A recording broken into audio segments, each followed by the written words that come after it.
What's up everybody, this is Dr. Ali Haider here. Thanks for stopping by the channel. Please smash that like button if you like what you see and definitely subscribe. So I've had a lot of questions lately from friends and family on what you should do if you think you have COVID-19 symptoms or if you were potentially exposed to somebody who did test positive for COVID-19. So I figure let's go over some tips on what you can do. Now the good news is 80% of the people who get infected with COVID-19 are going to have mild symptoms. These are going to be symptoms that you can ride out at home and are not going to require hospitalization.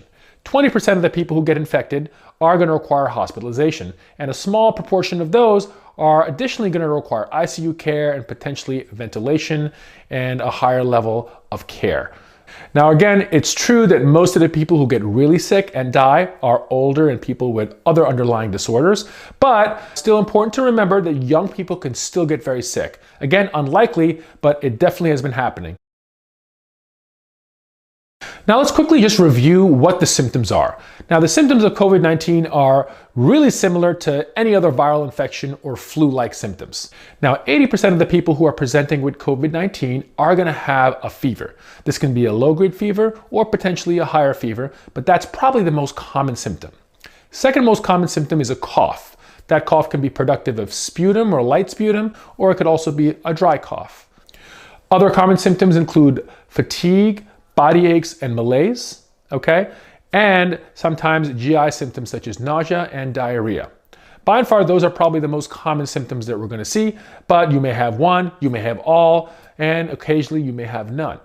One interesting symptom that people have described is a loss of taste or a loss of sense of smell, okay? You can see this in other viral infections and sometimes sinusitis-like infections. There have been some cases of COVID-19 where that was the only symptom reported. So again, something to look out for. Remember, those symptoms don't necessarily mean you have COVID-19. It could be something else. It could even be allergies. But in the current state of play in the United States, I think it's important to rule out COVID-19 or assume COVID-19 until proven otherwise. So what do you do if you have symptoms? Well, let's kind of break it down into categories. Now, if you have really mild symptoms, mild meaning you have perhaps a low-grade fever and you have a little bit of a cough and some body aches and sort of you feel like you may have the flu, what you want to do is stay at home. The best thing to do is stay at home, take some Tylenol, take over-the-counter cold medications if appropriate, and try to isolate yourselves from your family. If you live with other family members, you want to wear a mask at home, wash your hands aggressively, and try to ride it out.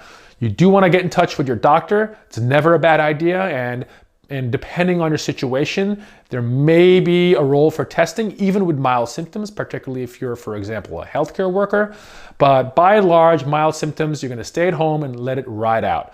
Most of the time, at least in the current status of things in the United States with testing, you're probably not going to warrant testing if your symptoms are really mild. But assume you have it and treat yourself as such. Now, if you have moderate symptoms, so maybe you have a higher grade fever for several days, your cough is a little bit worse, and maybe even you have a little bit of trouble breathing, definitely in this situation, you want to call your doctor. That may be a situation where you do want to get testing done, again, depending on the situation of your area. What you don't want to do is head straight for the emergency room or head straight for your doctor's office or an urgent care center. The reason is, number one, they're completely overwhelmed and crowded with a lot of COVID-19 positive patients. So if you don't have the infection, you're going to expose yourself potentially to people who do. All right. Not to mention there are going to be really long waits and things are in sort of a disarray here. So do not go anywhere without calling your physician if your symptoms are moderate. Now, if your symptoms are severe, meaning you've developed chest discomfort or shortness of breath and difficulty breathing, particularly if the breathing has gotten worse over a short period of time, such as over the course of 24 hours, that's a situation where you want to call 911 and play it safe. Now, EMS is overwhelmed in a lot of places, particularly in New York City. I think they had 7,000 calls on Thursday alone, which was, I think, a record for them. So EMS is very inefficient right now, so you have to take that in mind. Another reason not to call if you only have mild or moderate symptoms, let the EMS handle the people who are a lot sicker, okay? So again, if you're not sure and you're not feeling completely crummy, call your doctor and try to get some guidance. Now, if you don't have a doctor, what you can also do is Call your insurance company. There's a lot of teledoc services and telehealth services where you can get a physician on the line or even video chat, and they can help you figure out whether or not you may need to go see a doctor or you may need to get tested. So use those resources. You can also go online from your local town and city and try to find out where there may be availability to speak to a physician on the phone, because these services are popping up to let people stay home but still have access to a physician if they otherwise didn't have one. Now, if it's up to me, we would test everybody. Broad testing, kind of what South Korea did and what Singapore did. They tested people who were symptomatic and asymptomatic. That way they were able to isolate the patients who actually were COVID-19 positive, even the ones who didn't have symptoms. Because remember, there is a large chunk of people who have zero symptoms but could still spread the virus. Now, in the United States right now, we're still not up to par to be able to do that. Testing is still very limited.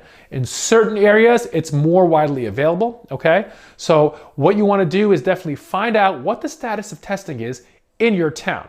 You can go to your town's local website and get that information, or even call the town hall and try to find out what the status of testing is, if drive-through testing is available. Now there's drive-through testing that's been popping around, all right, and these may be avenues for yourself to get tested if you have mild or moderate symptoms. Now remember, these drive-through centers are appointment only, so don't just show up somewhere. Make sure you call first, and you can find that information online. It is important to note that even if you have mild or even moderate symptoms that's not going to require a hospitalization, testing is not necessarily going to change management. We don't have any approved medications for this, so it's just supportive care. The importance of testing is so you can more aggressively isolate yourself and potentially track back all the close encounters you've had to isolate those people. But it's not going to change your management unless you're hospitalized. The most important people to get tested are hospitalized patients and healthcare workers, so we can really pay attention to the sick people and the people who are taking care of these sick people. Now, what if you were exposed to somebody who turns out they were COVID-19 positive? So you're hanging out with some family or friends, which you probably shouldn't be doing anyway right now, but you find out that they tested positive for COVID-19. Now, it's also important to note that transmission is generally with close contact for prolonged periods of times. So if you walk by somebody on the street, chances are you're not going to get this virus. But if you were in the same room with somebody for an hour or two and potentially touched the same surfaces and had some close contact, that may be a situation where your risk is a little bit higher. So if you had close contact with somebody who was COVID-19 positive, what you want to do is firstly quarantine yourself at home, okay? Self-isolate, wear a mask if you're living with other people, and monitor for symptoms, okay? We generally recommend a 14-day quarantine, and that's because of the incubation period of the virus. The incubation period is the time it takes from acquiring exposure to the virus to the point where you're going to develop symptoms. And generally, we think the average is about 5 days, but it can be anywhere between 2 days all the way to 14 days. Still, in many places, testing is still limited to people admitted to the hospital who are really sick and healthcare professionals who are having symptoms. So again, hopefully everybody is socially isolating. Remember, although the majority of people who get this virus are not going to be super sick, there is a percentage of people who are going to require hospitalization and a percentage of people who are going to get very sick. And although predominantly that's older and people with comorbidities, there are a handful of young, healthy people getting very sick. So we all have to take it seriously.